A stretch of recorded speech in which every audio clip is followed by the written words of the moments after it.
Hello，大家好，我係支眉仔啊，歡迎大家嚟到排位戰線記。咁就啱啱琴日啦，跑完香港金杯同埋香港經典杯啊。咁就金杯嗰方面就浪漫勇士依然都好犀利啊，去到8歲嘅睇隻馬咧，真係完全唔似係8歲嘅。1分59秒7啊！呢個時間真係咧，即係夢回翻2年前啊、3年前當打嘅時期嘅。呢一隻馬其實依然仲有噶啦，咁就渣打杯嚟講應該都10拿9穩噶啦。雖然真情跑2400，咁另外一隻澳遊氣泡真係即係有聽嗰套片都知道呢隻馬其實即係上季搏3冠咧，即係用多咗啊！今季其實已經係下降期嘅，咁嚟緊2400其實都繼續唔需要買呢隻澳遊氣泡，咁就祝願嗰方面就令到我有啲失望啦。咁就本身我都買咗好多浪漫勇士祝願嘅連贏位嘅，咁啊奈何啦，咁就祝願跑第4啊，即係連2隻90零分嘅馬天將龍區啊、安晴都跑唔贏，咁就真係呢隻馬都有啲失望啦。咁就睇下到時睇下下場睇下跑成點啦。咁另外經典杯方面就標之宇宙啊，跑第3啊，犀利呢隻馬都。咁之後潘頓下場跑打比會唔會攞翻隻標之宇宙攞嚟騎呢？咁你又紫荊盛世估唔到76分呢，都跑到贏埋呢一場喎，即係加成22分啦！而家睇加到98分。咁啊下場呢個紫荊盛世仲贏唔贏得打比嘅？真係唔知道啊！下場可能都如果暫時嚟睇的話呢，數字天文我可以排喺首選啦。始終呢一場嚟講，基本上呢隻馬都冇乜點跑過。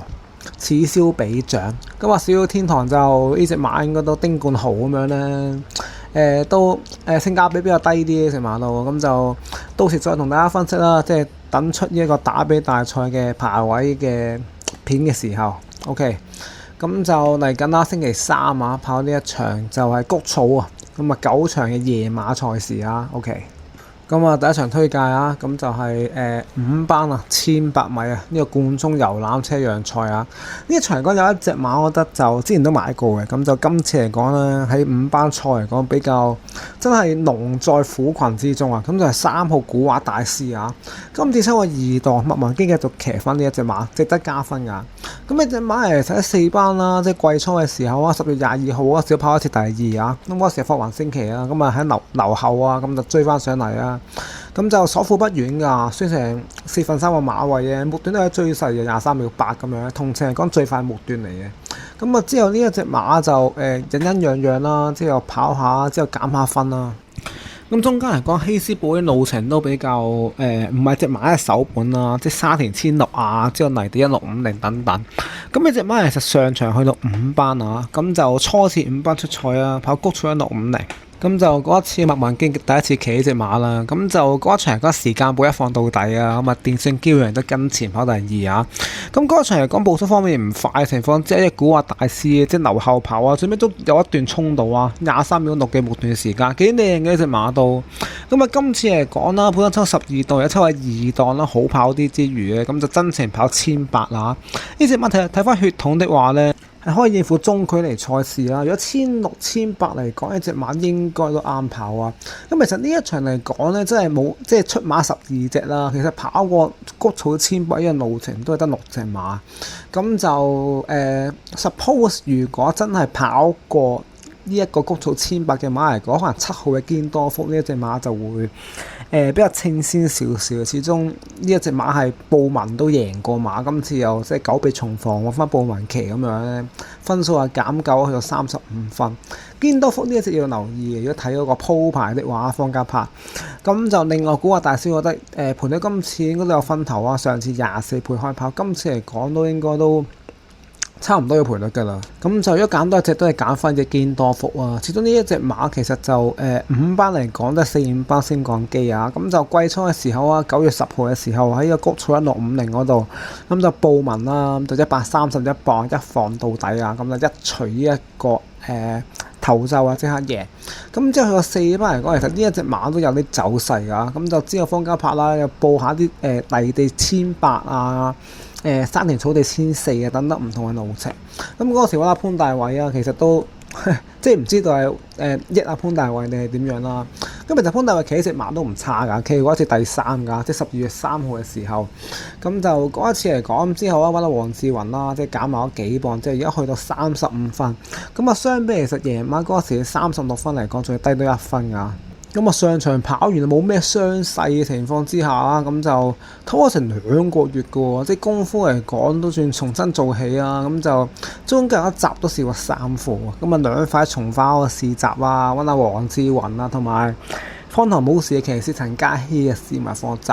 課集嚟講幾肯走嘅隻馬都，咁翻嚟依家個沙田嘅時候啊，布文幫佢醒埋課沙田泥集啊，咁就一放到底啊，咁就最尾係跟放啦，跑到第4嘅課集嚟講，隻馬依然都比較灌注少少嘅。咁今次嚟講抽個5檔，同情如果冇咩放頭馬的話咧，依個堅多科嚟講都比較着數少少啊。咁最佳時間1分49秒2啊，跑過呢一個路程嘅6隻馬嚟講，呢個時間係最快啊！咁今次抽5檔，值得投注呢隻馬度。咁就第一場就5班1800的話，我就揀一隻7號啊堅多福咯，咁就路程專家。咁另外就係揀埋3號呢隻古惑大師嘅。咁今次跑呢個真情1800的話咧，都可以有所憧憬呢隻馬度。咁就係3拖7啦，第一場。之後講一講第4場嘅4班1200米啊，呢一場比較混亂少少嘅，有啲爆冷嘅味道啊呢一場，咁就捉呢一場啦。呢一場嚟講就有一隻馬人上場講都幾好走勢啊，咁就係9號一正哥哥啊，葉楚河，咁就106倍啊，咁就最尾後想跑第3啊，揾下周俊樂。咁今次佢就騎翻呢一隻馬啦，賠率方面上次106倍，今次嚟講咧，10倍樓下啦，可能5、6倍咁樣開跑啦，咁上下啦。咁就目前嚟講做得靚嘅22秒7嘅時間嚟講好快啊。咁就今次嚟講呢啲叫做葉楚航就呢啲爆冷唔成下場應該都收埋嘅啦。咁呢個9號嘅正哥哥得到暫時嚟講唔揀呢一隻啦，咁遲啲冷翻少少先揀啦呢隻馬。呢一場嚟講第一隻馬我會揀4號呢隻富心星啊，咁就係方家柏揾阿麥文堅騎呢一隻。咁就呢隻馬其實就谷草1200嚟講，絕對係首本路程嚟嚇。咁上個其實即係3班啦都有所表現啦，之後落到去4班咁就揾阿黃志雲再減磅一放到底贏。咁之後上翻3班啦，咁依然都有啲走勢，咁就方家柏都依然立心啦，即係落翻4班咁樣。咁今季嚟講啦，即係初出揾阿莫雷拉啊，5.9倍開跑啊，咁就跑到第10啊。咁之後轉轉揾阿黃志雲騎咁樣，都係跟跑而回咁樣啦。咁之後咧，又跑過沙田泥地啊、沙田草地1000直路賽咁樣。咁今次嚟講，終於跑翻首本啲啊，上季夜晚嘅路程啊，谷草1200。咁就呢一場講黃志雲冇乜坐騎嘅，咁就依然都唔揾黃志雲騎啊，雖然黃志雲有呢個養生榜之利而家，咁就揾到麥文堅啦。麥文堅其實到呢一場講到不乏坐騎啊，因為另外一隻5號雲志多寶咧，呢隻希斯嘅馬咧，咁都係麥文堅幫佢試集嘅。咁就麥文堅人講唔騎嗰隻雲志多寶，騎隻4號嘅富心星啦。呢一隻馬其實去到而家4班嚟講咧52分啊，呢隻馬未試過有咁低嘅分數啊，咁都係4歲馬嚟講都係比較側身少少啊。上場跑泥地講到新鮮感啊，都係咁之後跑翻呢一場，除翻個眼罩，隻馬 focus 啲啦，即係一放到底，操練對版嘅隻馬都跳咗3課，上場跑完之後1分09.6嘅最佳時間嚟講，呢一場講到夠殺㗎。咁4號啊，富心星啦，繼續買麥文堅啦，即係計第一場之後。第4場啦，4號嘅富心星配腳的話，其實呢一場有2隻我自己都比較心儀啲嘅配腳，但我都有啲糾結嘅，睇下揀邊一隻咁樣。咁2隻照推介俾大家，2隻跑法方面都係比較跟前少少啊，即係3-3-4嘅位置嗰個跑嘅。咁第一隻就係8號嘅枕頭之星啦，廖康美馬房呢一隻馬其實分數嚟講啦，減到147分咧，即係相比嗰陣時嚟香港64分，已經減成17分㗎。呢一隻馬其實最近輸得比較近少少啊，即係巴道啊、杜遠恩啊等等都輸成個零馬位，2個零馬位。咁今次嚟講，本身跑谷草1000咧，今次嚟講真情跑谷草1200啊。呢一隻馬其實就父系嗰邊啦，咁就 Walk A Winter 即係個精彩冬日啊，即係呢一個血統咧。其實1200嚟講都絕對啱跑嘅，咁就1000直路賽啊！呢隻馬都係啲海外嘅時候贏過1000直路賽啊，咁嚟香港嘅時候亦都集嚟講1000直路賽就係值得留意啊。咁就進跑得啦，即係佢嗰個同父係馬，咁就依然都係基本上呢個1,200嚟講都非常啱跑。呢隻馬其實直路1000或者即係跑谷草1,200都要留意啊，因為真誠的話。咁就所付不遠地啊，咁就上場跑完之後，操練功夫頗為對版啊，跳咗3課嚟講22秒9啊，隻馬都幾肯走啊，鬥身方面都有嘅隻馬。今次阿巴度繼續騎抽個6檔，磅數122磅啦，之前都好少咩有咁輕啊，即係4班嘅時候，咁就分數減嗰隻馬睇幾時食㗎，咁就睇奈何可能真係啲南非血統咧，唔知係爭啲運氣啊，定係隻馬嗰個質素未到真係咁高啊！咁照推介啊，8號嘅枕頭之星，賠率方面亦都有啲分頭啊，即係9倍啊、10倍啊，最近喺幾場度咁就今次要捉呢一隻啊，咁就第二隻配腳的話，我會揀12號嘅電玩精英啦。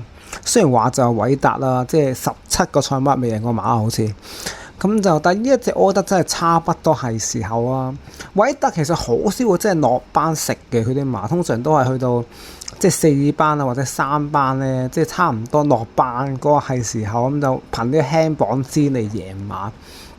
咁呢隻電玩精英其實上未贏過馬嚟香港咁耐都67分起步，咁就減到141分。再輸嘅話去到5班的話，就真係好少巴西馬去到5班嘅，印象記得。即係巴西馬通常你都好高分嚟香港都，即係瑞盛人生嗰啲嘅。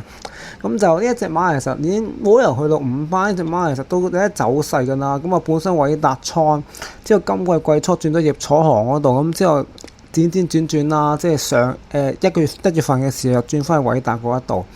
咁就呢隻馬其實跑法方面都係跟前啦，咁同埋班德利都幾夾嘅。咁啊最近2場係講到啲走勢呢隻馬都，咁就上場跑完之後唞咗成1個月度啊，咁中間就冇去從快沙田嗰度都操練功夫都對版嘅，同佢升岸拍跳嘅25秒6等等啲時間嚟講都幾靚啊。咁今次我抽咗5檔，輕磅只係116磅啦，咁就呢一隻馬其實絕對要揀嘅一場。盤率方面都係10倍咁上下啦，8到10倍等等啦，值得捉嘅一場都，始終冇咩特別強嘅馬。所謂嘅正哥哥今次應該都可能大熱倒做或者其他好多問題咁樣。咁就呢一場嚟講啦，馬膽的話我就會揀4號嘅富心星，咁就拖腳的話就拖2隻啦，8號嘅枕頭之星同埋12號嘅電玩精英啦，咁就1拖2啊 ，OK。之後講講第6場啦，3班1,200嘅冠忠巴士杯嘅呢一場嚟講，潘頓繼續冇坐騎啊，因為潘頓今個賽馬咧得4隻馬騎。其實4隻馬都有啲伏味，我自己覺得。例如話第2場阿田泰安騎唔到，所以揾阿潘頓騎嘅銳一啊。咁即係第5場就阿韋達嘅踏雪尋梅啊，韋達潘頓啊，真係而家見到呢一個騎練配得有啲驚啊。咁另外第7場嗰隻布文唔騎嘅加州換力啦，因為布文騎嗰隻街燈啊要，咁就唔騎嗰隻加州換力，咁就俾阿潘頓騎咁樣。咁就所以嚟講出馬4隻同埋騎師王就比較難啲投注咯今次。OK， 咁就繼續講翻第6場先，冠忠巴士杯洋賽啊！呢一場講隻新馬嘅浪漫鬥士啊，呢隻馬都即係大家睇到啲 Facebook 啊，啲報章都有講呢一隻馬嘅基本上。咁就顧之然啦，即係劉柏輝先生啦，咁就係浪漫勇士嘅馬主啊，彩意都一樣嘅。咁呢浪漫鬥士嚟講咧，英國馬嚟㗎，咁就喺海外嘅時候，或者英國嘅時候，超過2場，即係1400米左右嘅賽事啊，亦都係沿住留喺後面之後一擁而上咁樣贏馬㗎。咁之後嚟講啦，咁就副系嚟講就比較短少少嘅，但係母系嗰邊咧，咁就係啲1600啊，甚至2200都跑到啊。咁就呢一隻馬其實啊，都係諗住嚟香港都係跑啲即係夠長力都可能跑去打比大賽啊，出年咁樣咯，即係你1800、2000都到，1600亦都可以咁樣。咁呢隻馬其實11月嚟到香港之後啊，咁中間嗰試過4課集㗎，谷草集又有，沙田草集亦都有嘅，咁沙田泥集亦都有啊。4課集都係報文隻111腳包辦㗎，咁就集為講隻馬慢慢適應香港嘅競賽環境都可以話係。但今次嚟講出賽嚟講就唔係布文啊，係麥文堅嘅。咁就因為125磅咧，始終比較輕少少，布文做唔到磅，咁就衰權都喺麥文堅嗰度。呢一隻馬今次嚟講就唔即係唔用呢個交叉臂箍喎，綁脷喎。咁呢個配備嚟講啦，即係同埋即係喺海外時候夜馬嘅配備有啲唔同啊。抽個二檔好跑留喺後面追。鬥志方面應該鮮明嘅隻浪漫鬥士。呢隻浪漫鬥士就要留意啊！即係等聽日出咗盤率之後咧，再睇下揀唔揀呢一隻5號嘅浪漫鬥士。呢一場嚟講步速方面都頗快啊，好多馬喺前面放嘅。1號人和家興啦，2號川河洞區啊，9號嘅飛輪霸啦，三隻嚟講都係亡命嘅快貨馬嘅暴徒嚟嘅。2號嘅川河洞區其實表現方面都比較中心少少噶啦，因為近呢幾次嚟講都搏殺意欲好強啦。